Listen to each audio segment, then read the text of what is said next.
Hello everyone, this is Moumita. Welcome all of you to my channel. Food SI পরীক্ষা তো date ঘোষণা হয়ে গেছে মোটামুটি, যেটা টেন্টেটিভ বলেছে ধরেই নিলাম মার্চের 16-17 তারিখে হবে। কিন্তু আজকের আমি যারা আর্টস ব্যাকগ্রাউন্ডের, বেসিক্যালি শুধু সব আর্টস ব্যাকগ্রাউন্ডকে তো বলবো না, যাদের একটুখানি ম্যাথসে ভয় আছে, ফোবিয়া আছে, তাদের নিয়ে ভিডিওটা, তাদের উদ্দেশ্যেই আজকের এই ভিডিওটা বানানো। সেটা হলো যে আমরা, মানে ইনক্লুডিং মি, আমরা সবাই যতক্ষণ না পরীক্ষার ডেট দেয় ততক্ষণ সিরিয়াসলি পড়ি না। বেশিরভাগ মানুষই, আমরা 70-80% ক্যাটেগরি এরকমই। তো যাই হোক, আজকে ধরো কত তারিখ, 8 তারিখ জানুয়ারি 8 তারিখ আমাদের। ধরেই নিলাম এখন আমরা 2 মাস সময় পাবো, বেশ কিছুদিন আমরা বাদ দিচ্ছি, 1 সপ্তাহ। এইবার এই 2 মাসে ম্যাথস একটা এখানে ইম্পর্টেন্ট রোল প্লে করে, কারণ 50 নম্বরের ম্যাথ, তুমি ম্যাথ বাদ দিয়ে কোনোভাবেই কাট অফ ক্লিয়ার করতে পারবে না। যদি বাকিটাতে পুরো 100% মার্কসও পাও, সেটাও পাওয়া অসম্ভব, কারণ তার মধ্যে কিন্তু কারেন্ট অ্যাফেয়ার্সও থাকে। অ্যান্ড সেটা যে সবসময় লাগবে তারও কোনো মানে নেই। তবুও বলছি, ধরে নিলাম কেউ ম্যাথস বাদ দিয়ে 100% পেলো, তাও তো সে কাট অফ ক্লিয়ার করতে পারবে না। এইবার হচ্ছে, যাদের ম্যাথসে ফোবিয়া আছে তারা কি করবে। আমি কতকগুলো ট্রিক্স বলবো তোমাদের, সেইটা তোমরা ফলো করো। দেখো, যার এখনও অবধি সেরকম কিছুই হয়নি, সবই ভাষা ভাষা, কোনোটা পারছে কোনোটা পারছে না, তার ক্ষেত্রে আমার মনে হয় এইটুকু ফলো করে দেখতে পারো, খুবই হেল্পফুল হবে। সেটা হচ্ছে, আমি প্রিভিয়াস ইয়ার্স অ্যানালাইসিস করেছি কোন কোন চ্যাপ্টার থেকে কত নম্বরে কোশ্চেন আসতে পারে। আর এবছর তো কম্পিটিশন প্রচণ্ড হাই, যার জন্য 2 দিন ধরে পরীক্ষা হচ্ছে। এবার এই কত থেকে কত আসতে পারে, সেখান থেকে আমি একটা মাত্র 7টা চ্যাপ্টার বলবো তোমাদের, যে সেই 7টা চ্যাপ্টার তোমরা 2 মাস ধরে প্র্যাকটিস করবে। শুধু বিশাল কিছু আহামরি ব্যাপারও নয়, 2 মাস ধরে প্র্যাকটিস করার পরে যেটা হবে, তোমরা ওই 7টা চ্যাপ্টার খুব ভালো করে পেরে যাবে। ম্যাথসের সিলেবাস কিন্তু দেখতে গেলে হিউজ, অনেক কিছু আছে তার মধ্যে। আমি সব বলবো না, আমি 7টা টপিক বলবো। এবার সেই 7টা টপিক পড়লে তোমরা ওখানে 32 থেকে 34 পাবে 50-এ, বেশিরভাগটা কভার হয়ে গেল। তারপর 2 মাস পরের কন্ডিশন দেখা হবে, যে তোমরা যখন ওইগুলো শিখে গেছো, একটু একটু করে মডিফাই করলে আরও 2-3টে টপিক হয়ে যাচ্ছে। তাহলে এখান থেকে দেখা গেল 37 থেকে 38 নম্বর তোমরা পাবে। 12 নম্বর বাদ দিলাম। 12 নম্বর যদি বাদ দেওয়া হয়, 100-র মধ্যে কত, তোমাকে 80 থেকে 85 টার্গেট করতে হবে। 80 করলেও চাপ হয়ে যাবে, কারণ এবছর যা কম্পিটিশন, তো 85 পেতে হবে। এবার 12 আমি মিনিমাম ধরলাম, তার মধ্যে কারো দেখা যাবে 40-42ও হয়ে যেতে পারে। তো ওই দিকটা, বাকি পোর্শনটা খুব ভালো করে করো। না করার থেকে তো 38-39 নম্বর অনেকটাই ভালো। তো সেই চ্যাপ্টারগুলো আগে শোনো। আচ্ছা, আমি এটা কিন্তু ধরেই নিয়েছি যে তোমরা লসাগু গসাগু জানো এবং গুণ ভাগ যোগ বিয়োগটাও জানো। এটা ধরেই আমি বাকি চ্যাপ্টারগুলো বলছি। লসাগু গসাগু শিওরলি জানো, না জানলেও একটুখানি দেখে নেবে, ওখান থেকেও আসে 2টো কোশ্চেন এরকম আসবে। আর কিছু সিম্পলিফিকেশন আসবে, যেগুলো কিনা এমনিই পারবে। শুধু ওই যে ভদমাস সিরিজটা আছে না, ফার্স্টে তোমার ভার্নাকুলার, তারপর তোমার ডিভিশন হবে, অর হবে, এই যে মাল্টিপ্লিকেশান, এই যে রুলটা, ওইটা মনে রাখবে, রেখে সিম্পলিফাই করবে। সিম্পলিফাই আর লসাগু গসাগু করলে কিন্তু 5 নাম্বার পেয়ে যাবে।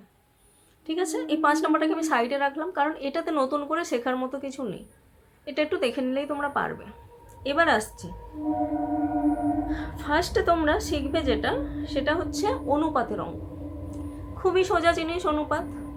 যদি বলে তোমাকে 2 আর 6-এর অনুপাত কত, ঠিক আছে, 2 দিয়ে ডিভাইড করবে দুদিকে, 1:3।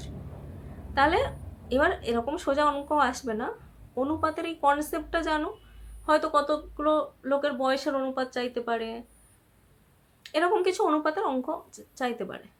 তুই অনুপাতটা ফার্স্টে শিখলে, সহজ থেকে শুরু করো, ভালো করে শিখে নিলে, তারপর শেখো বয়সের অঙ্ক।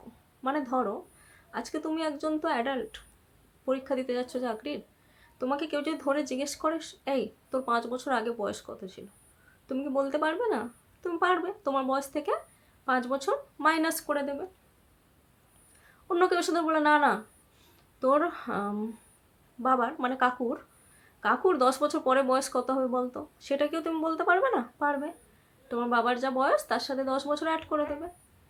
বয়সের অঙ্কও খুবই সোজা, পড়ে যদি তুমি ভালো করে বুঝতে পারো, বয়সের অঙ্কও পারবে।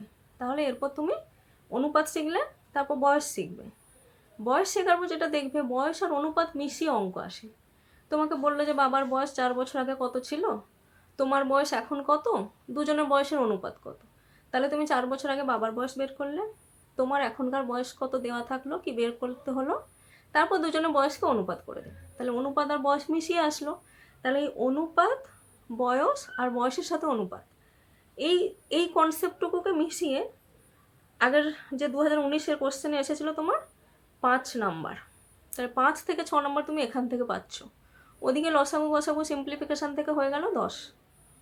ঠিক আছে, এত অবধি ইজি পোর্শন গেল। এবার দেখো, এবার তুমি শিখবে কি, তুমি বয়স শিখে গেছো, অনুপাত শিখে গেছো, এবার তুমি শেখো পার্সেন্টেজ। বিভিন্ন সোর্স আছে, বই আছে, আমার চ্যানেলেও আছে কিন্তু পার্সেন্টেজ। পার্সেন্টেজ মানে ধরো 100-তে কত, তুমি অঙ্কে 100-তে 20 পেয়েছো, তার মানে সেটা কত পার্সেন্ট, 20%। তাহলে তুমি 80-তে যদি 20% পার্সেন্টেজ কত, তাহলে 20/80 × 100। এইভাবে তুমি পার্সেন্টেজের অঙ্ক শেখো। পার্সেন্টেজের অঙ্ক শিখলে যেটা হবে, পার্সেন্টেজ থেকে একটা কি দুটো কোশ্চেন আসবে, এবং আরও কিছু অ্যাড হবে। তাতে কি অ্যাড হবে বলো তো, পপুলেশনের অঙ্ক আসবে, যেটা 2019-এও এসেছিল। সেটা দেখবে, ওই যে বলে না, একটা টাউনে পপুলেশন 2% করে বাড়ছে, পরের বছর কত পপুলেশন হবে, কি আগের বছর কত ছিল। এটা তোমরা বুঝে বুঝেও করতে পারো, বা যেখানে যে সোর্স থেকে তোমরা পড়াশোনা করে যেমন শেখায় করতে পারো। আর এটা আমিও একটা শিখিয়েছিলাম, খুব মানে একটা না সুন্দর ফর্মুলা আছে, সেই ফর্মুলাটা যদি মনে রাখতে পারো, বসিয়ে দিলে কিচ্ছু মাথা খাটাতে হবে না, টাইমের ব্যাপার। এটাও দেখবে আমার পার্সেন্টেজের চ্যাপ্টারে আমি তোমাদের করিয়েছিলাম ভিডিওতে, একদম শুরুর দিকের ভিডিওতে। সেই যে ফর্মুলাটা চাইলেও তোমরা দেখে নিতে পারো, শুধু ফর্মুলাতেই, একটা ফর্মুলাতেই বসিয়ে দিলে কত বছর পরে কী হবে না হবে এটা তোমরা পারবে। তো সেটা তোমাদের ব্যাপার, তোমরা ফর্মুলা মুখস্থ করবে নাকি বুঝে বুঝে করবে, নাকি যার কাছে শিখছো কেমন করবে। আচ্ছা, তাহলে গেল পার্সেন্টেজ অঙ্ক করলে পপুলেশন পার্সেন্টেজ কভার হয়ে গেল, ওখানে 2 নম্বর, তাহলে এখানে হয়ে গেল 12 নম্বর। আচ্ছা, যখন পার্সেন্টেজ শিখে ফেললে, মানে কী করে পার্সেন্টেজ বের করতে হয়, এবার প্রফিট লসে যাও। দেখা গেল যে এত পার্সেন্ট লস হলো, এই কনসেপ্টটা দিয়ে হবে তো, এত পার্সেন্ট প্রফিট হলো, তুমি একটা পেন এত টাকায় কিনলে, তাহলে তোমার এত পার্সেন্ট ক্ষতি হলো। এই যে প্রফিট লস, লাভ ক্ষতির অঙ্কটা এরপর তোমরা আস্তে আস্তে শেখো। এইভাবে এক কথায় তো ভিডিও তো সব বোঝাতে পারবো না, লাভ ক্ষতির অঙ্ক শেখো। প্রফিট লস থেকে আগেরবার এসেছিল 5 নাম্বার, এখানেই দেখো 17 হয়ে গেল যখন তুমি প্রফিট লস শিখে ফেললে। আচ্ছা, প্রফিট লস শেখার পরে এবার আসো সিম্পল ইন্টারেস্ট। সিম্পল ইন্টারেস্ট খুবই সোজা, I = PRT/100। এইতে বসিয়ে দিলে কোনটা কি, কত বছরে কত পার্সেন্ট হারে সুদ, কত বছর ধরে সুদ, প্রিন্সিপাল কত বা অ্যামাউন্ট কত, তার ইন্টারেস্ট কত হবে। এই I = PRT/100, টি মানে টাইম, আর মানে হচ্ছে সুদের হার। ঠিক আছে, পি মানে কত, প্রিন্সিপাল মানে যে টাকাটা তুমি খাটাচ্ছ, আই মানে কি কতটা ইন্টারেস্ট হবে বাই 100। এই ফর্মুলাতে বসে সরল সুদ হয়ে যাবে, সরল সুদ থেকে 3 নাম্বার পুরো পাক্কা ওখান থেকে। তাহলে 17 কত হলো, 21 নাম্বার হয়ে গেল। আচ্ছা, সিম্পল ইন্টারেস্ট এখানে কম্পাউন্ডের দরকার নেই, কম্পাউন্ডে তোমার এগুলো জটিল আছে, শিখতে হবে না। তোমরা শিখছো কি নাম্বার কীভাবে তুলবো, এখন তো শেখার জন্য শিখছো না, সামনে পরীক্ষা, তাই বেশি চাপ নিয়ে লাভ নেই। আসেও না কম্পাউন্ড থেকে, যদিও বা আসে ওই একটার জন্য অত জটিল ইকুয়েশন শিখতে হবে না। আচ্ছা, এসআই হলো। এরপর তোমরা লোক সংখ্যার কাজ ছোটোবেলায় পড়েছো, ঐকিক নিয়মেও করতে পারো, এলসিএম দিয়েও হয়।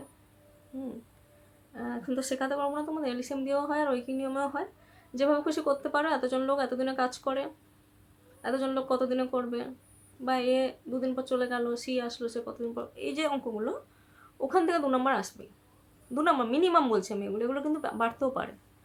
তো ওখান থেকে 2 নম্বর আসবে, হয়ে গেল তোমার 23। এবার কাজের অঙ্ক করলে যে।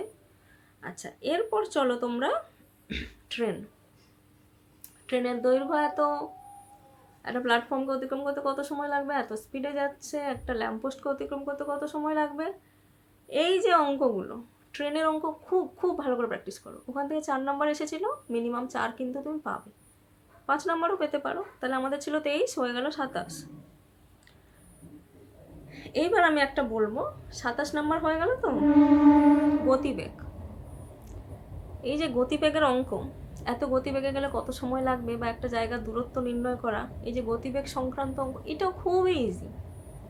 কেন বলছে খুবই ইজি, তুমি যদি অঙ্কটা পড়ে বুঝে উদ্ধার করতে যাও, মানে আমি সায়েন্সের ছেলেরা কিন্তু নিও না, তোমাদের ক্ষেত্রে তো সবই সোজা, মানে যাদের অঙ্কে ভয় তাদের কথা বলছি, উদ্ধার করতে যাও একটু কঠিনই লাগবে। জাস্ট একটা নর্মাল ফর্মুলাতে বসিয়ে দিলে কি হয়ে যাবে, ওর অঙ্কটা করতে পারবে, ওখান থেকেও মিনিমাম তুমি 3 নাম্বার পাবে। তাহলে কত নম্বর হলো আমাদের, 27 × 30 নাম্বার। এই 30 নাম্বারের জন্য আমি তোমাদেরকে ওই দুটো টপিক ধরছি না, প্রথমেই বলে দিলাম, লসাগু গসাগু আর সিম্পলিফাই, সরল করা, এই দুটোকে বাদ দিলে আমার 30 নাম্বারের জন্য কটা চ্যাপ্টার পড়তে হচ্ছে? 1 2 3 4 5 6 7টা চ্যাপ্টার। 7টা চ্যাপ্টার পড়লে তোমার 30 নাম্বার আসছে। এবার বলবে 30 পেলে তো চাকরি পাবো না।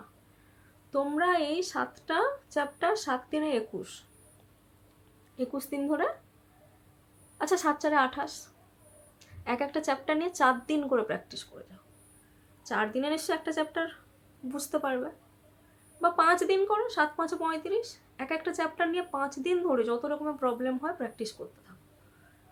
5 দিন করে করলে কি হলো, 35 দিন গেল, 7টা চ্যাপ্টার হয়ে গেল। তো কেউ 6 দিনও না, 7 6 42 দিনও হয়ে গেল, তারপরেও কিন্তু তোমার কাছে সময় থাকছে। এবার 42 দিন পরে কি হবে, তোমার না এইগুলো সম্পর্কে খুব ভালো আইডিয়া চলে আসবে। তুমি যদি এক একটা টপিক নিয়ে ভাবো, তুমি শুধু সিম্পল ইন্টারেস্ট নিয়ে 6 দিন ধরে প্র্যাকটিস করে যাচ্ছ, তা স্বাভাবিক তুমি খুব ভালোভাবেই বুঝে যাবে।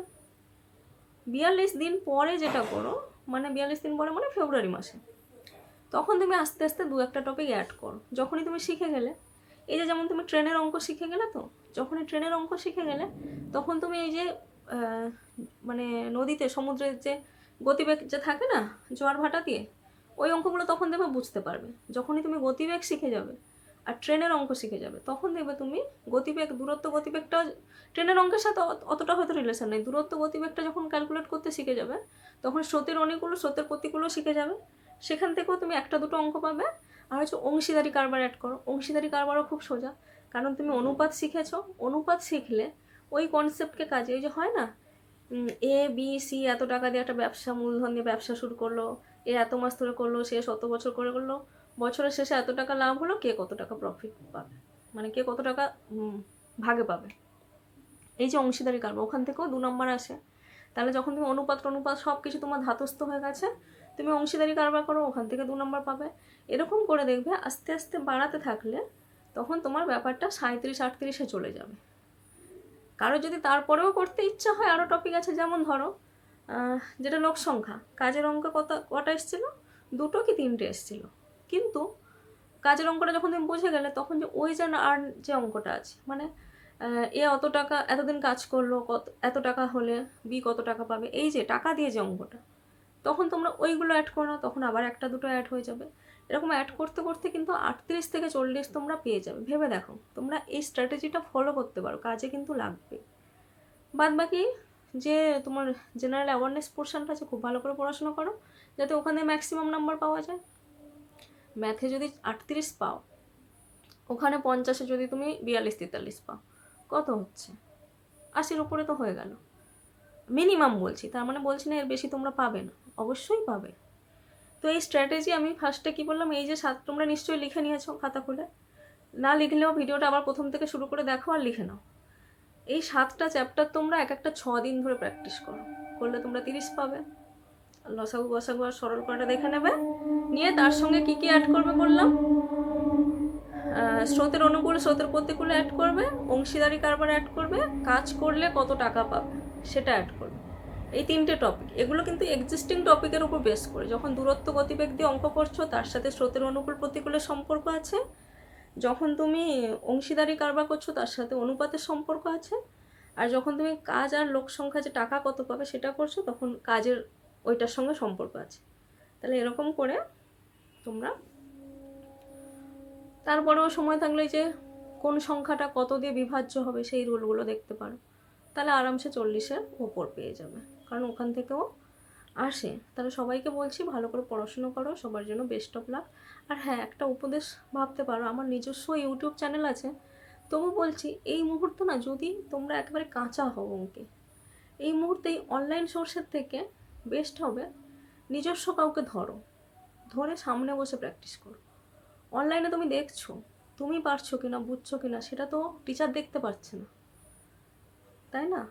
তা আমার মনে হয় সেটা আরও বেশি ভালো হবে তোমাদের জন্য। একেবারেই যারা কাঁচা, তারা ম্যাথের কোনো লোককে, সায়েন্সের কোনো লোককে ধরে তাকে ধরো যে আমাকে এই কটা চ্যাপ্টার শিখিয়ে দিতে হবে, দিয়ে তারপর তুমি প্র্যাকটিস করো। আমার মনে হয় এটা বেশি তোমাদের জন্য হেল্পফুল হবে। ভিডিওটা দেখার জন্য থ্যাঙ্কস, ভালো থেকো, সবাইকে বেস্ট অফ লাক।